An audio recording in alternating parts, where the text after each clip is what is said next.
Welcome to another episode of Legacy Unraveled, where we expose the rise, fall, and secrets behind the world's most iconic minds. Let's dive in. She didn't just sing, she made the world feel. Every heartbreak, every injustice, every fire inside a silent soul, she turned into an anthem. She had the kind of voice that didn't ask for attention, it demanded silence. Until one night, on a live stage, with a mic in her hand, she shattered more than glass ceilings. She shattered her career. Her name was Leona Cross. From foster homes to sold-out stadiums, she was the impossible story people believed in. Her first album, Broken Wings, climbed to the top of the charts not because it was perfect, but because it was raw, real, rebellious. She didn't just go viral. She became a movement. But fame isn't just a spotlight. It's a microscope. And what you say when the world is listening can echo longer than the music. Leona grew up in a system that forgot her name. Group homes, case files, runaways. But one thing stayed with her: music. She wrote lyrics on napkins, grocery receipts, and the backs of court orders. At 17, she sang at a community protest. A stranger filmed it. Within days, her voice had reached millions. Within months, a label gave her a pen and a contract.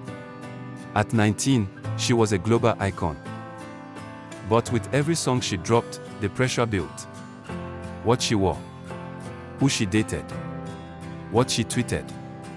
The world wanted her vulnerable, but polished. Outspoken, but inoffensive. Powerful, but palatable. She didn't know how to be all those things. She only knew how to be Leona.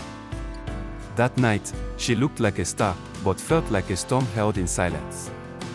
What the world didn't know was that the real performance hadn't started yet. It was a charity concert, televised, political, full of powerful figures and million-dollar donors. Leona was the final act. Her band played soft behind her, the lights dimmed, and she leaned into the mic. Then, she stopped singing. She said 37 words. They weren't scripted. They weren't cleared by PR. They were about war. About injustice. About people in the audience who profited from suffering. She called them out. By name. Then she dropped the mic. And walked off. The stadium was silent. The internet exploded. Some called her brave. Most called her finished. Within 24 hours, her label released a statement: Leona Cross's views do not reflect our values. She was dropped. Tour dates vanished. Brand deals gone. Streaming platforms removed her latest single. Headlines changed overnight, from the voice of a generation to ungrateful diva to another star who forgot her place. She posted once on social media, "I said what I meant. I won't take it back." And then, silence.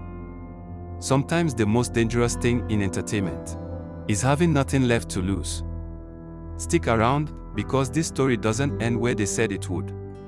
Her silence wasn't surrender. It was strategy. She walked through echoes of who she used to be. Not running away, but walking towards something deeper. For almost 3 years, Leona disappeared from public view. No albums. No interviews. No posts. What they didn't know, she was still writing. She taught music workshops at shelters. She mentored teen girls who'd survived what she did. She sang in Berkeley poetry clubs under a fake name. Not for fans. For freedom. The same fire that made her speak on that stage was still burning. Only now, she was learning how to use it without burning herself down. Her comeback isn't just a return, it's a transformation. In part 2 of this story, they said she was over. She just hit #1 again. You'll see how the world that cancelled her ended up begging for an encore. Don't miss it. Leona Cross didn't fall because she was weak. She fell because she told the truth. And the truth doesn't always get applause. But it never stays buried. Not when the voice behind it still has something to say. Her voice may be gone, but her echo lives on. For more powerful stories like this, hit subscribe and keep the legacy alive.